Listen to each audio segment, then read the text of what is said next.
Hi, so today we are talking about circular breathing. Um, Chris from New York posted on social media a question about are there any good tips or videos for circular breathing? And I thought, hey, I could answer that. That would be a great segment. So I've been playing saxophone for 29 years. That is crazy. I started when I was 10 and now I'm 38. And I know you're thinking, wait a minute, you don't look a day over 37, and I know, but I'm 38. So that means I've been playing for 29 years. And I've been circular breathing for 23 of those years. That is a long time considering I've only played for 29 years, which means that after 7 years of playing saxophone, I started circular breathing. Now, how that came about, it's a little strange. I started, like I said, when I was 10 years old in the fifth grade, and I did not have lessons until my junior year of high school. Now, that also means, in my case, that I could not read music until junior year of high school when I started lessons. So, from fifth grade to sophomore year, I did everything by ear. It was kind of like a secret. I was really embarrassed that I didn't understand how to read music, so I listened to everything and I would mimic. And it didn't stop me. I mean, I was in several honor bands, all state in high school, regionals, Phoenix Youth Symphony. But it was like a deep, dark secret.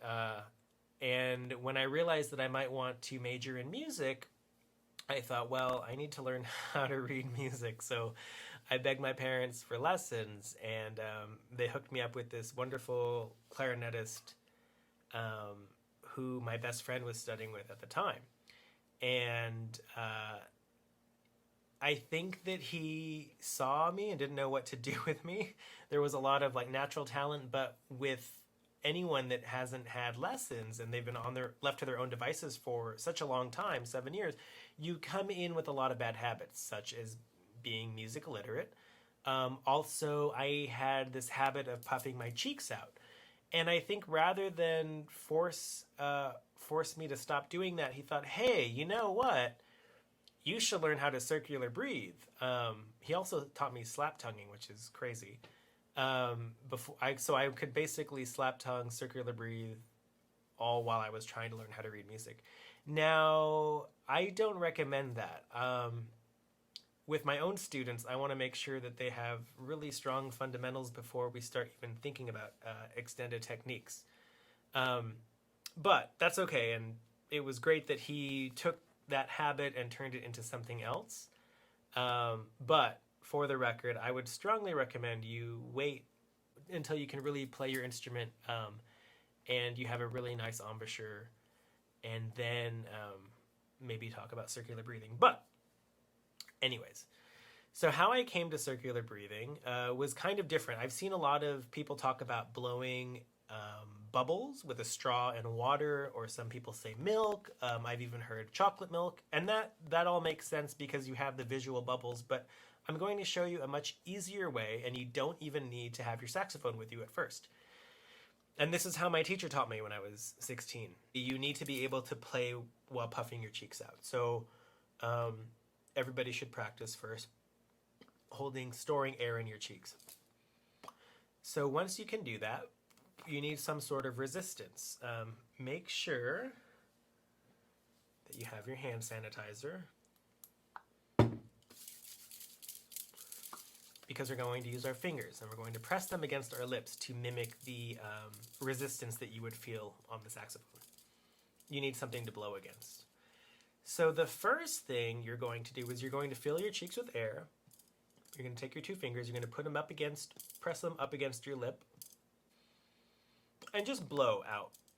Blow out that air. You're going to push from your cheeks, the air that's stored in your cheeks, you're going to push through the resistance of your fingertips. So basically I'm doing so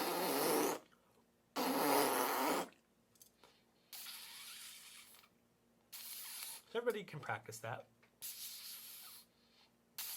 When you feel like you have that, then you can add another step. This is where it gets trickier. While you're pushing out the air with your cheek muscles, essentially. You're just pushing that out. While you're doing that, you're going to inhale through your nose. Don't worry about anything else right now. The circular part will come in step 3. So step 2, after you can push your air out, you're going to try to inhale at the same time. And I will try to make it very audible.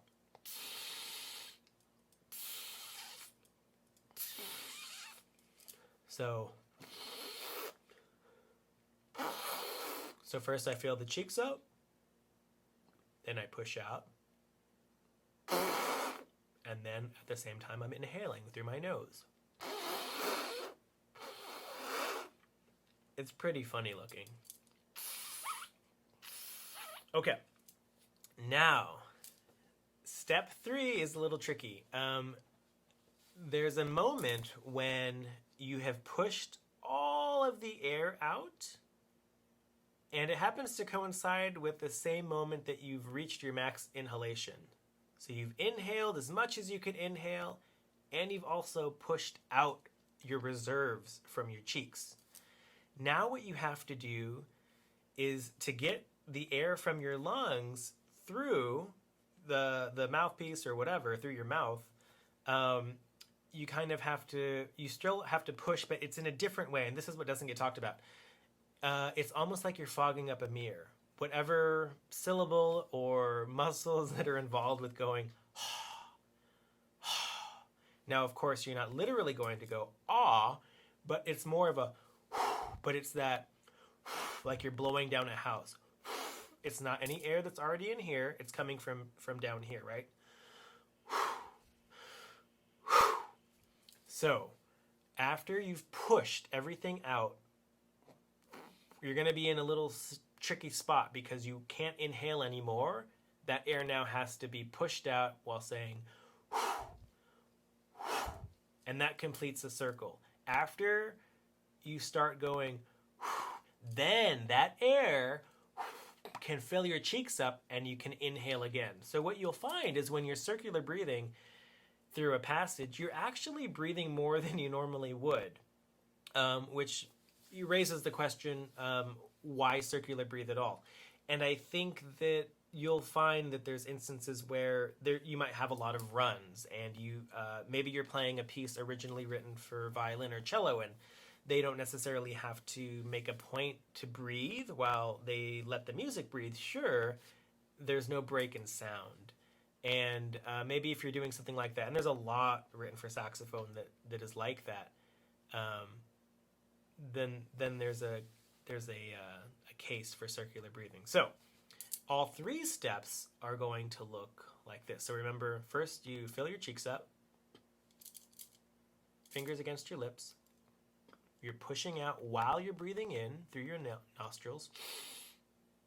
When you reach that point where you're out of air here and you can't take any more air in, you have to go like that.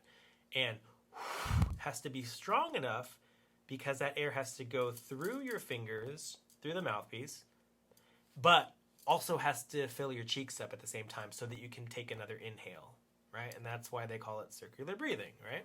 So all 3 steps combined look like this.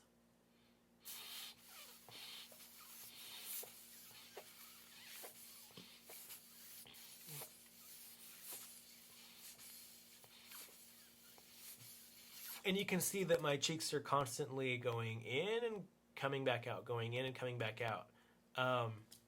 When you can do that comfortably, and it might take a couple weeks. I know it took me a very long time. Every lesson, my first few lessons, my teacher would ask, "Can you do it yet? Can you do it yet?" And I thought, no, I'm trying to learn how to play a scale. But eventually I got it, and by senior year I was able to do it pretty confidently. And then it's just about finding a way to do it in the music.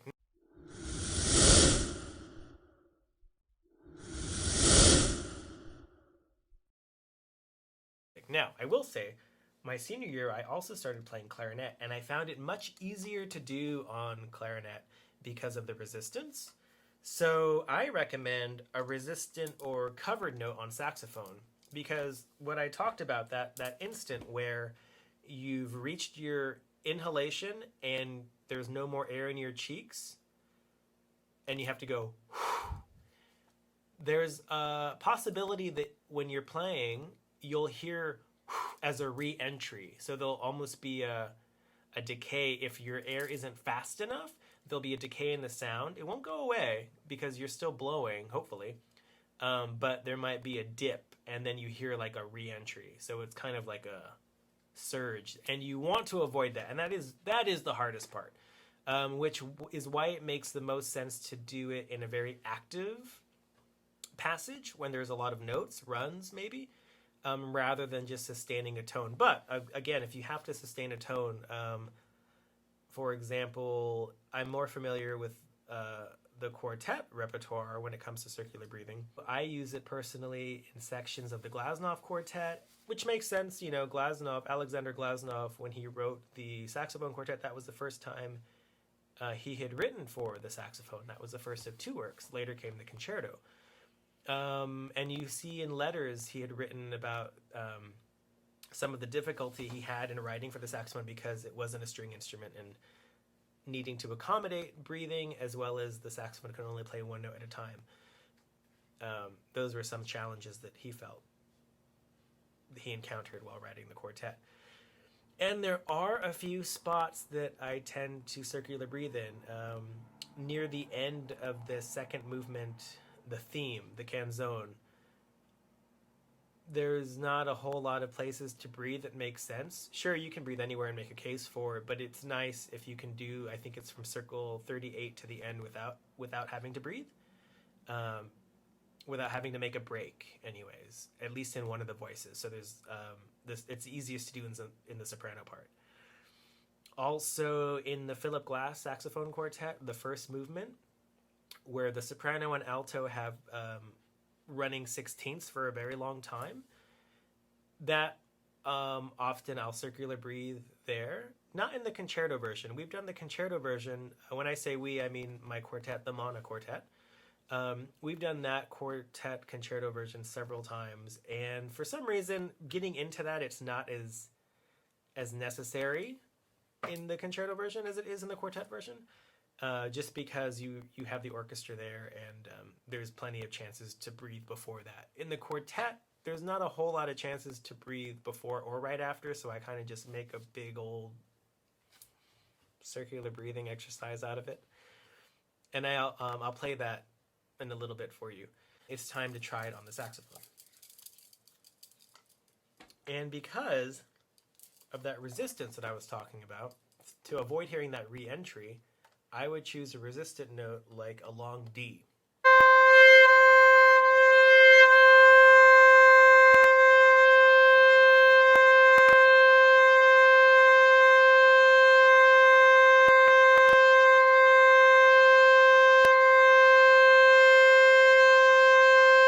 I mean, you can do that forever.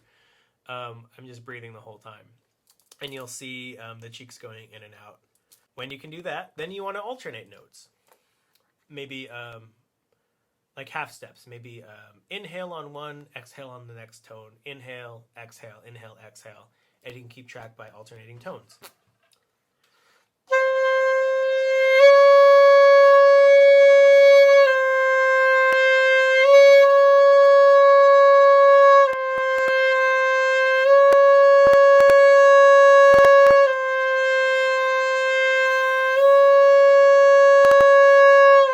Again, you can do that forever. Those are the first three steps.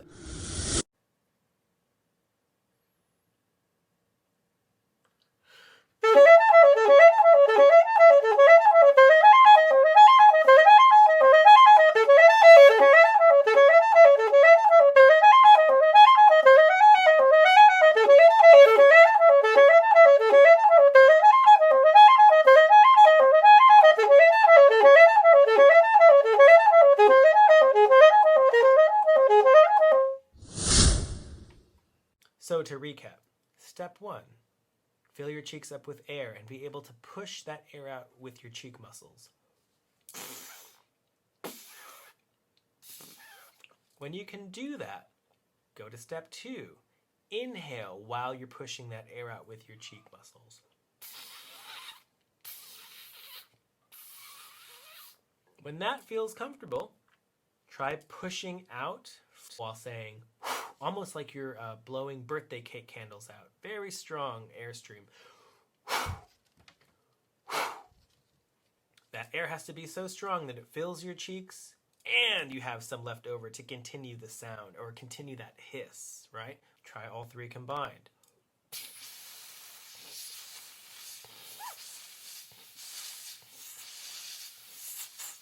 And what you're listening for is a constant hiss, because that represents the airstream. You can hear if there's a hiss the entire time, that means you're ready to go and try it on your saxophone. And remember, when you start on your saxophone, I recommend a resistant note, a recovered note like D, long E flat with octave key, D with octave key. You're less likely to hear the re-entry, and it'll be easier because you'll have something to blow against, similar to this, versus like an open C sharp, which is difficult. And the more open the note is, the least resistant it is, and the more likely you are to hear the re-entry at first. And it just takes practice. When that feels comfortable, alternate between notes. Try it in your scales. Try it in your quartet rep, in your solo rep, and just have fun. So I hope you found this informative. Let me know what you think in the comments below. Please subscribe for more Teaching Tuesday tips. And thanks for watching.